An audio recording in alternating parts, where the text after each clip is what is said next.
Hey everyone, Callum here from Spitfire Audio, and I'm very excited to be bringing you the next stunning edition in our Abbey Road Orchestra Woodwind series, and this time it's all about oboes. So once again, it's recorded in the iconic Studio One space at Abbey Road and sampled with the same meticulous detail as you've come to expect with the series. This library brings you two world-class oboists performing in unison. So without further ado, let's dive in and hear what it sounds like.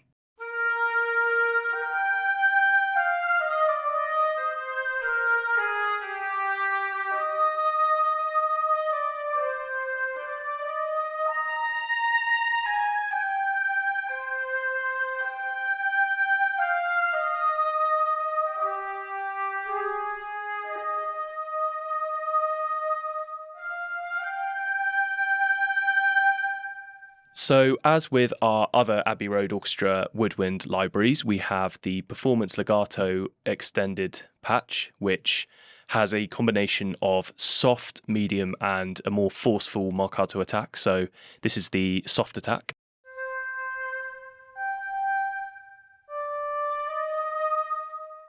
The medium attack. And this is the more forceful Marcato attack. So this patch has all of the legato styles in one, and it transitions between them very, very naturally, depending on the speed and the dynamics and the intervals that you are playing.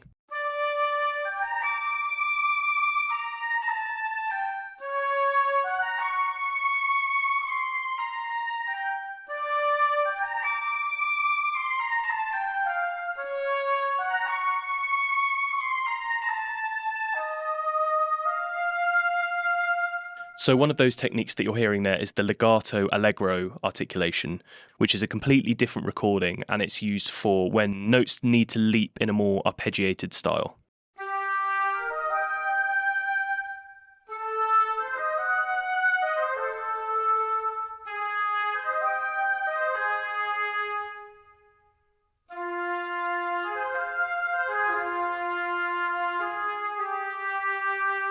And then, of course, we've got those faster runs.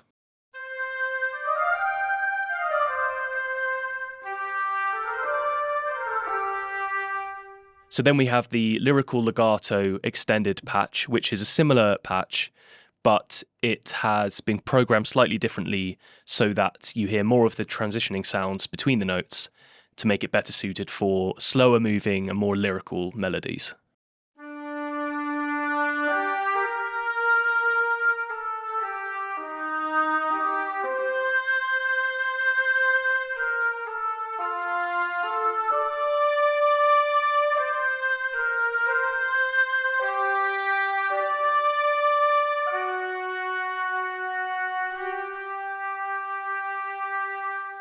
So switching over to the extended longs, so these are polyphonic sustains with vibrato controls along with the standard dynamic controls.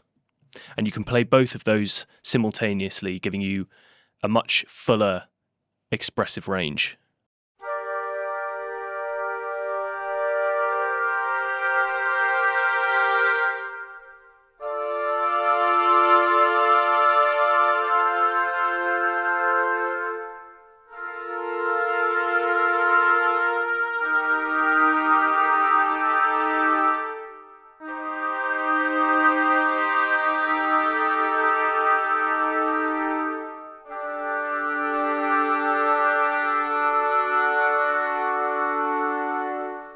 And what's cool about this is you can also control how much attack your notes that you're adding to the chords are having. So I can bring in another note to the chord in a very soft way, or I can bring it in with more of an attack.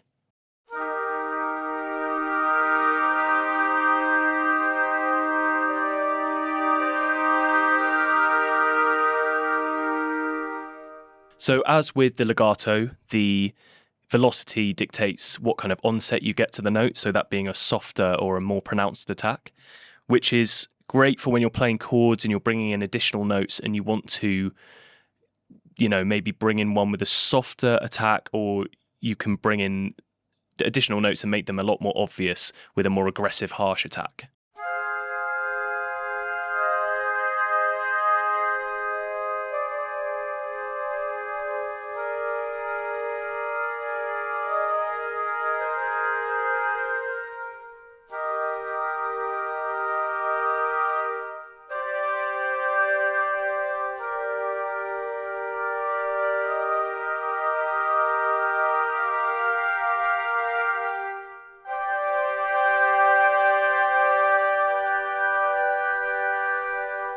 So then we have our sforzando attack, which is for playing notes with a sudden and strong emphasis.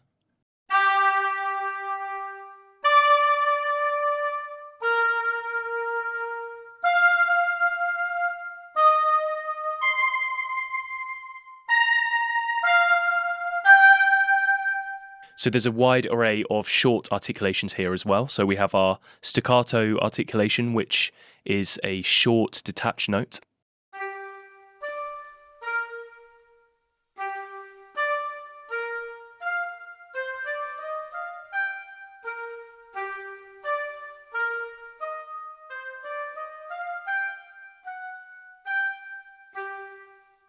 Then we also have staccato alt, which is a slight variation.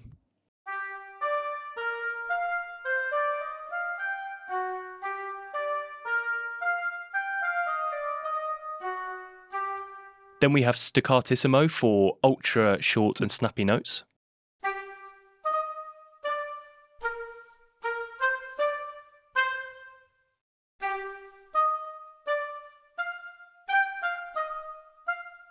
So I just want to skip ahead one page to Tenuto, which is an articulation performed with a small accented front to the note.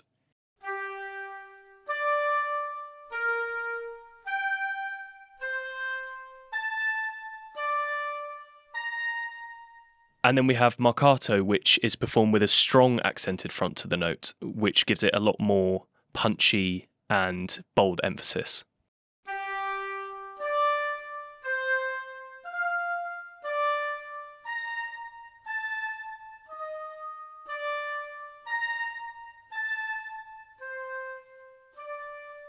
So the release system for Marcato is deeply flexible, so you can hold a note for the full articulation or just tap the note for a tight, shorter version.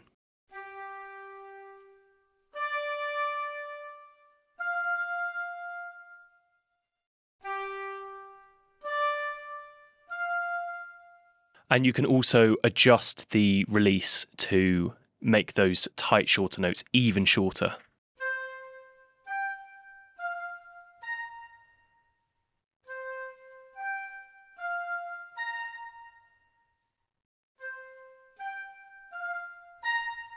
So as always with Abbey Road Orchestra, the mic options and mixes give you plenty of flexibility. So we have Mix 1 and Mix 2, and these were expertly created by Simon Rhodes. Mix 1 is a bit more spacious and cinematic, and Mix 2 is a little bit tighter and more focused.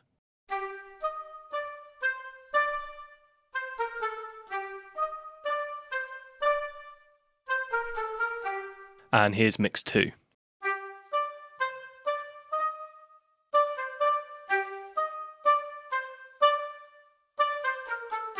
So if we go through the individual mics now, we have, first of all, the section overheads. These are large diaphragm condenser mics, and they give you a clear, immediate sound.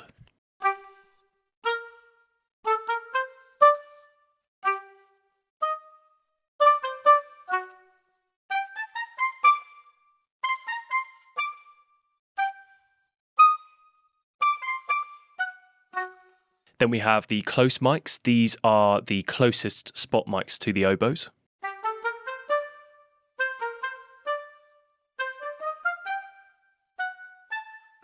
Then we have a pop main mic. This is positioned right above the section and is positioned centrally, so it's not restricted by the orchestral layout.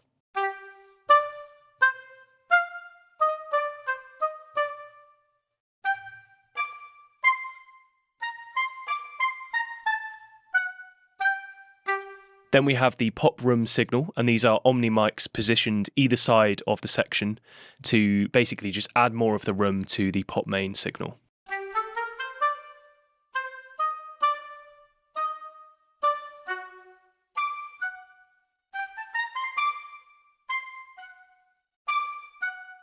So let me just gently bring in the pop room mic to the pop main one and just hear how it brings in slightly more of the room.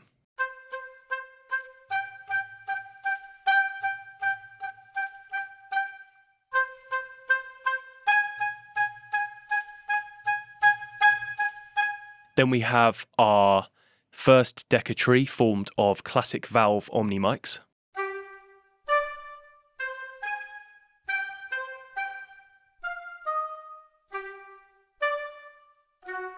And I'm just going to play that with the performance legato to hear how that sounds as well.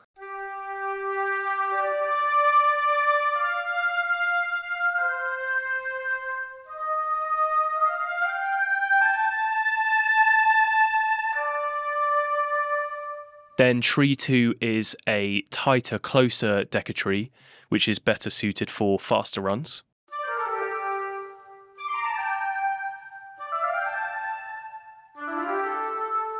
Then we have the Outriggers to capture the full width of Studio 1.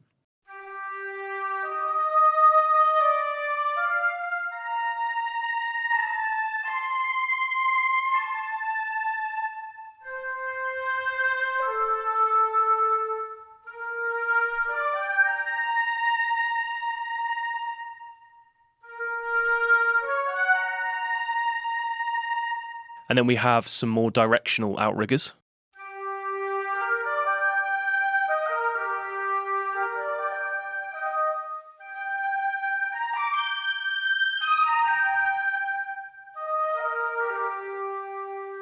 So the mids are Abbey Road red mics, and they are positioned halfway between the conductor and the players.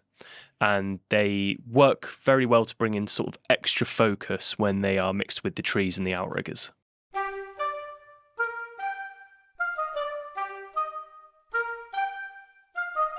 Then the ambience mics are the most distant from the section, and they're really capturing the beautiful sound of the room.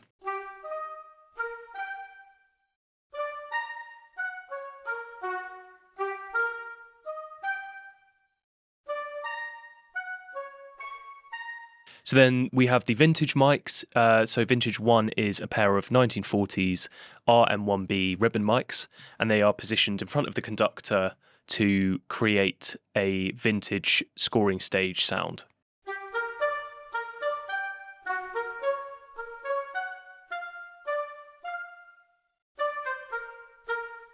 And I'll just play that with the performance legato again.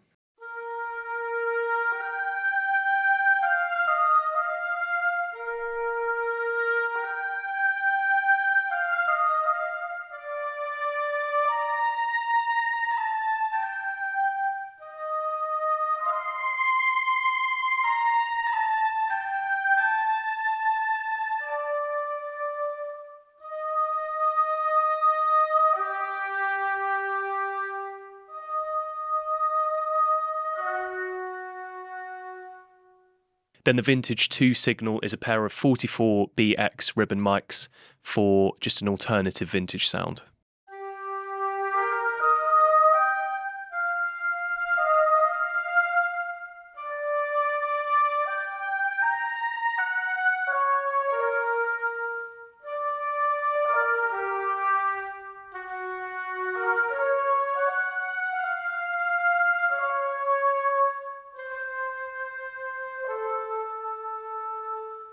Then we have a pair of close ribbon mics.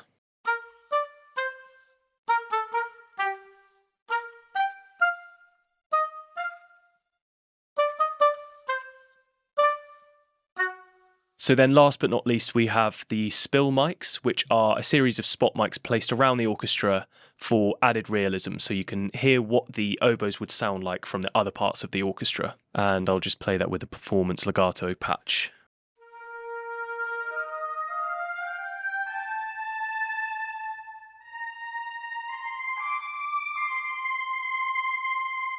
So now let's look at some of our more specialised articulations. So we have double, triple and quad tongues for rapid fire repetitions. So here is the double tongue patch.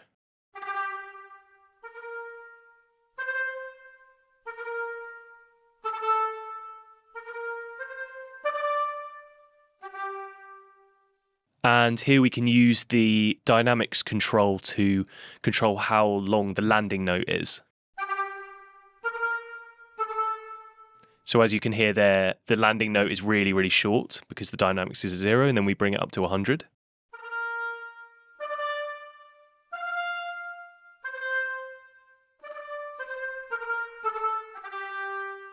And then we've got the same thing with triple tongue techniques.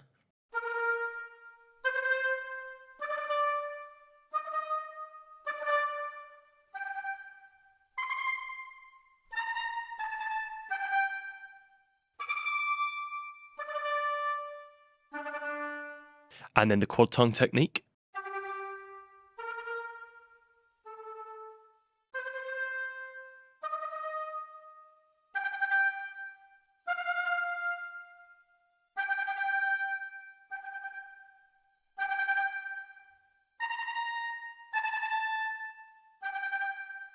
Sounds incredibly difficult to play. I don't know how they do it, and I don't know how they stay in unison. It's actually really, really impressive.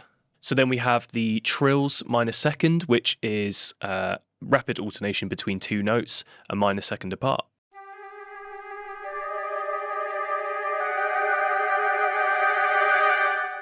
Then we have Trill major second, which is a whole tone above.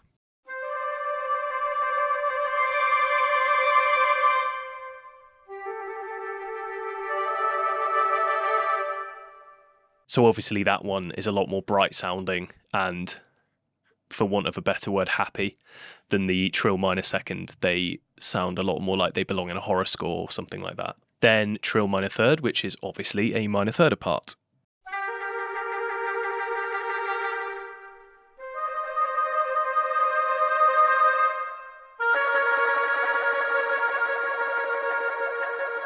And then on the last page, we have all of the individual legato techniques. So yeah, you can play those if you want to control just those individual legato techniques, regardless of the speed or the dynamics that you are playing.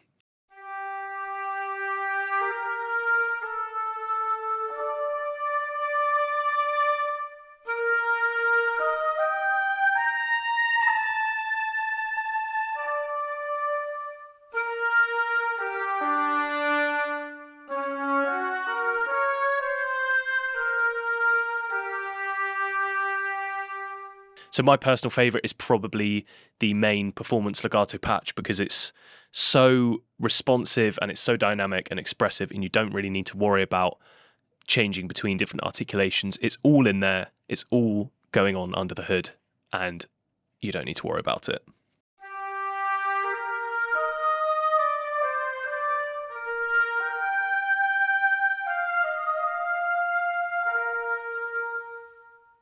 My runner-up favourite is Staccatissimo because I just love how short and crisp they are, and it also feels really responsive. But yeah, I really like those staccato notes, so that one is definitely another favourite.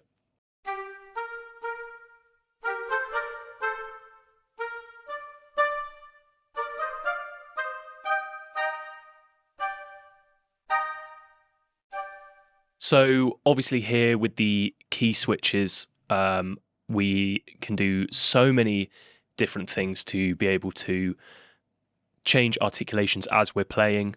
There are so many different ways of doing it. If I just open this box here,